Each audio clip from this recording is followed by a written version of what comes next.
ქართული კულტურის კერა სტამბოლში რუბრიკა ფრაგმენტებში დღეს სწორედ მათ დაეთმობა დრო. ჩვენ გაგაცნობთ ეთნიკურ ქართველებს, რომლებიც არაერთი ცივილიზაციის მქონე ქალაქში პატარა ქვეყნის დიდი ისტორიისა და კულტურის პოპულარიზაციას ეწევიან, აწყობენ ქართულ საღამოებს, აღნიშნავენ ქართულ დღესასწაულებს და უბრალოდ ერთმანეთს უზიარებენ გურჯების ამბებს. დღევანდელი ფრაგმენტების გმირები იქნებიან ჩვენებურები, რომლებმაც შოთა რუსთაველის ქართული კულტურისა და ასევე ქართული კულტურის ცენტრი დაარსეს სტამბოლში და მის ირგვლივ არაერთი ეთნიკური ქართველი გააერთიანეს.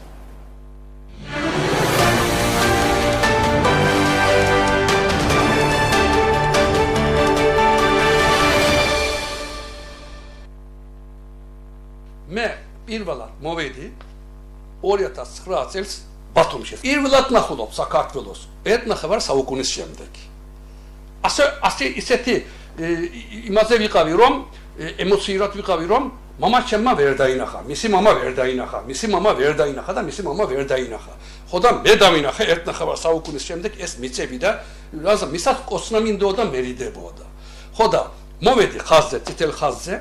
როცა ჩემი რიგი მოვიდა, წავედი პოლიციასთან, პასპორტი ხელში მაქვს. ორი კაბინეტია, ორი ახალგაზრდა გოგონები პოლიციელები არიან. ხო და ჩემი რიგი მოვიდა, მივეცი პასპორტი, მაგრამ ცრემლიანი ვარ, ასე შემომხვდა პოლიციელმა. ხო და მე დაავიწყე. მე თქვენი ძმა ვარ.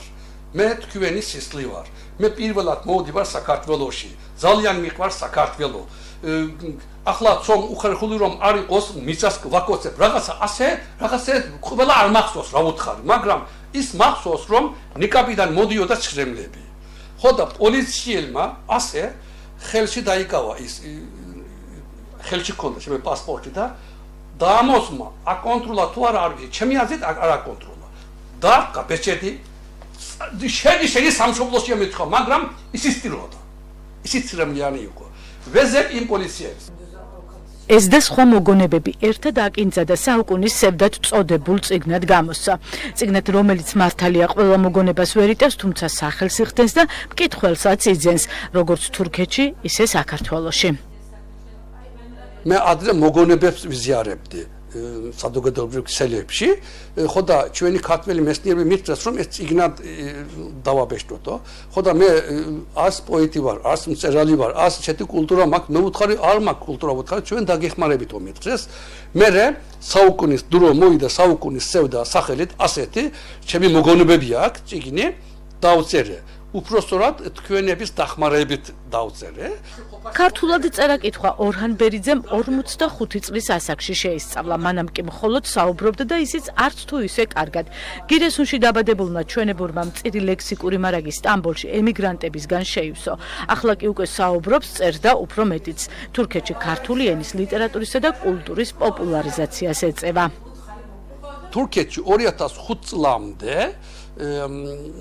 სხვა ეთნიკური სახელით ასოციაციის დაფუძნება აკრძალული იყო. თავისუფალი არ იყო, ანუ. ხო და 2005 წელს დააფუძნეს ჩვენი მეგობრები, მაშინ საქართველოსთან მეგობრობის ასოციაცია სახელით პირველად ქართულ ასოციაცია. ადრე ბათუმის რაღაცა კავკასიის სახელით ასოციაციები იყო, მაგრამ ეს თურქებისთვის ცოტა სხვანაირად ნიშნავს, ეთნიკურად არ ნიშნავს მაინც. ხო და ასევე დააფუძნეს ქართულ ასოციაცია.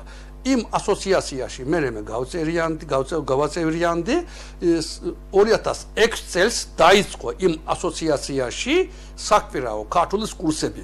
მაშინ დავინახეთ ჩვენ მაგალითად პირველად თურქულ დროშა დავდეთ, ქართულ დროშა დავდეთ. ეს პირველი იყო მაშინ თურქეთში.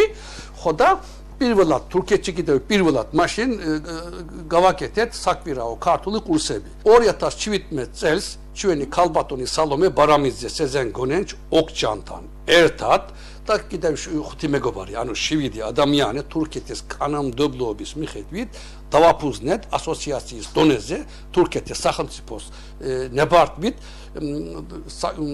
შოთა რუსთაველის სახელობის კულტურის ცენტრი სტამბოლში. შოთა რუსთაველის ცენტრი ქართული კულტურის კერა წლების წინ იქცა. ცენტრი აქტიურად თანამშრომლობს ბათუმის შოთა რუსთაველის სახელმწიფო უნივერსიტეტთან. აწყობენ ღონისძიებებს, წიგნების პრეზენტაციებს, ქართული ფილმების ჩვენებას და აღნიშნავენ ქართულ დღესასწაულებს. ყოველ წელს აღნიშნავთ ქართული ენის დღეს, ასევე სხვა ქართულ დღესასწაულებს. თანამშრომლობთ თურქეთის ტერიტორიაზე არსებულ სხვა ქართულ ორგანიზაციებთან. აქტიური ურთიერთობა გვაქვს ბათუმის შოთა რუსთაველის სახელმწიფო უნივერსიტეტთან. ერთობლივ პროექტს ვახორციელებთ, ვქმნით ხელნაწერ ვეფხისტყაოსანს. ასევე თანამშრომლობთ ბათუმის მწერალთა სახლთან, სადაც ცენტრის ხელმძღვანელის ორჰან ბერიძის ქართულ ენაზე დაწერილი წიგნის პრეზენტაცია მოეწყო. ჩვენი მიზანია თურქეთში მცხოვრებ ქართველებს ამ ღონისძიებებით ახლოს ვაჩვენოთ და უკეთ გავაცნოთ ქართული კულტურა. პოპულარიზაცია გაუწიო საკუთარ კულტურას ქალაქში, რომელიც სხვადასხვა ცივილიზაციას აერთიანებს, დამეთანხმებით არც ისე მარტივია, თუმცა ჩვენებურები თავს არ ზოგავენ და აცნობენ ყველას პატარა ქვეყნის დიდ და მრავალსაუკუნოვან ისტორიას. ქართული კულტურის ისტორიას, ყველაფერს, ენას ისინი გავამბრავლოთ გვინდა, მომლელ ახალ ბავშვებმა, ნათესავებმა დაისწავლონ და ჩვენი გენი და ჩვენი ენა, ქართული ენა, ისტორიები არ დავკარგოთ. რაც ხამდენი ვაფერებ, ვკითხულობ, დავსწავლოთ ქართული გენები, ისტორია, კულტური, ჩვენი საჭმელები, ყველაფერი, ჩვენი ისტორია გენებით აქ საქართველოს და საქართველოსავე ცხოვრობთ მეთქი მინდა. სტამბოლში. ჩვენი საქართველო გაქვთ არა? ჩვენი ხაცხან ქართველები არიან, ჩვენი საქართველო იქავრობა არის. მე მინდა რომ ერთი ლექსი წავიკითხო. ეს ხო, ესა მე ბათუმიდან ნანა შაინიძე გამომიგზავნა. მე ხო, პოეტი არ ვარ, მაგრამ კიდე მინდა რომ ერთი წავიკითხო. მიყვარს ქართულად, ძულს ქართულად, წერ ღმერებს ეკვლავ ვამბობ ქართულად. კითხულობენ ქართულად, საუბრობენ ქართულად, მღერიან ქართულად და უბრალოდ იკრიბებიან და მართავენ ქართულ საღამოებს. უზიარებენ ერთმანეთს ემოციებს, რომლის საბადოც ეს პატარა სივრცეა, დიდი იდეებით და სხვადასხვა ქალაქებიდან სტამბოლში საცხოვრებლად გადასახლებული ჩვენებურებით. მე ვარ მუსტაფა ელქენჯი, ქართული გიორგი დიასამიძე ვარ, ქალაქ ართვინიდან ვარ. ჩემი სოფელი ხებაა, ხებას ქართული სოფელია. ჭოროხი, ხომ ბათუმი მიდის ჭოროხი, ჩემი სოფლიდან საქართველოში მიდის, იქიდან შავი ზღვაში მივა. მე ისტამბულის მერიაში ვმუშავე 30 წელი, ახლა პენსიონერი ვარ, ასეთი ქართული ასოციაციებში ვარ. ჩვენ თავიდან ქართული კულტურის ცენტრში ვიყავით, ჩვენი თავმჯდომარე სეზენისა და ორჰანის იდეა იყო შოთა რუსთაველის ასოციაცია გასხდა. ქართული სახლის დაარსების იდეის ირგვლივ თავიდან მხოლოდ რამდენიმე ადამიანი გაერთიანდა, ახლა კი მათი რიცხვი გაცილებით მეტია. შოთა რუსთაველის სახელობის ცენტრში, კულტურის ცენტრი ტრში ემიგრანტ ქართველებს ძალიან დიდი როლი აქვს, იმიტომ რომ აქ ხდება ქართველი ემიგრანტების წიგნის პრეზენტაციები, ლექსების პრეზენტაციები და ძირითადად თურქეთელი ქართველები ჩვენთან აქ ამ ცენტრში მოსულები ცდილობენ, რომ იქიდან ჩამოსული ქართველი ქალებიდან გაიგონ ჩვენი ის საჭმელის კულტურა იყოს, თუ გინდის ყველაფერი იყოს, თუ თამადობა იყოს. ახლა როცა პროგრამებს ვაკეთებ თურქულ ქართულზე, ვცდილობ მე თურქულად წავიყვანო ან ქართულად, რასაც მთხოვენ ჩვენ აქ ერთმანეთში ვიზიარებთ ყველაფერს. ზოგი პროგრამს მიყავს ზოგს რაღაცა, ზოგს რაღაცა. აქ ვართ ერთი დიდი ოჯახი. ბელგიაში ვარ დაბადებული, დედამამა ბელგიაში ცხოვრობდით.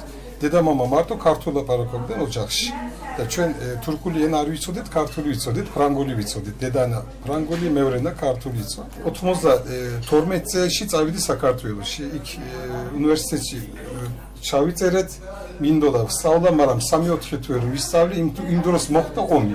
ზვიად გამსახურდია დროზე ვიყავით, ძალიან დიდი ომი მოხდა, თან მანქანა წამართვეს, იქ ცხოვრობდი, ნორმალური ცხოვრება მქონდა საქართველოში 2 წელია და წამოვიდით მე თურქეთში ჯარში წავედით, იმის მერეს მუშაობა ქარხანა მაქვს. მინდა რომ ქართული წესები და ქართული არ დავკარგოთ.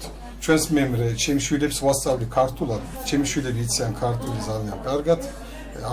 არ ავიწყებიან საქართველოში გზავნი ზაფხულში მოდიან.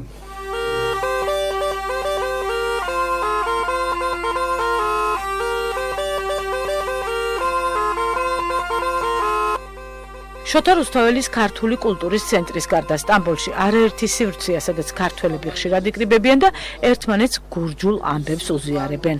İberyoskan Melaşvili yönetiminde yaklaşık 30 kişilik იბერია ოსგან მელაშვილის ხელმძღვანელობით დაახლოებით 30 კაციანი გუნდი გვყავს. აკორდეონზე, ჭიპონზე, სალამურზე დაკვრას ვსწავლობთ, გაკვეთილებს ვატარებთ, სტამბოლში კონცერტებს ვმართავთ.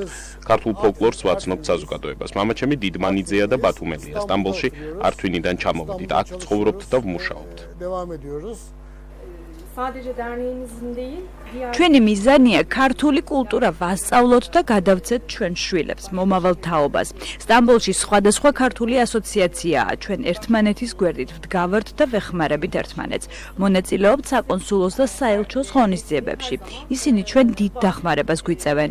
onların etkinliklerimize katılması Türkiye'ci popülerizasiyası, kartuli kültürü popülerizasiyası samitavari mizani are.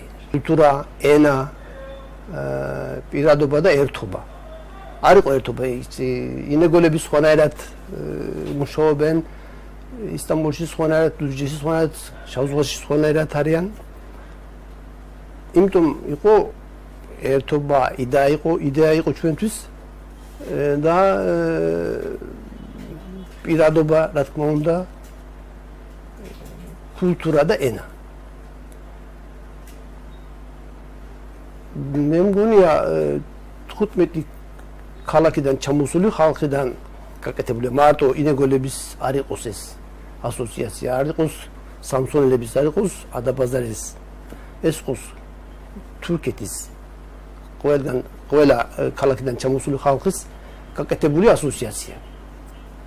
ამაზე ბევრი ვსაუბრეთ. ერთი-ორი თვეზე გადავიდა და მე ამ თემაზე გაგრძელდა ეს საქმე 2008 წელიწადიდან იწყება ჩვენ ქართული კულტურის ცენტრში ასოციაციაში ენის კურსები და შარშანამდე მოვიტანეთ ეს 17 წელიწადი. ენის სწავლება იყო პირველი საქმე. ჯერ იყო ენა, შემდეგ კულტურა და ახლა უკვე ერთობა ეთნიკური ქართველების, ანუ გურჯების ძველი იმპერიის დედაქალაქში.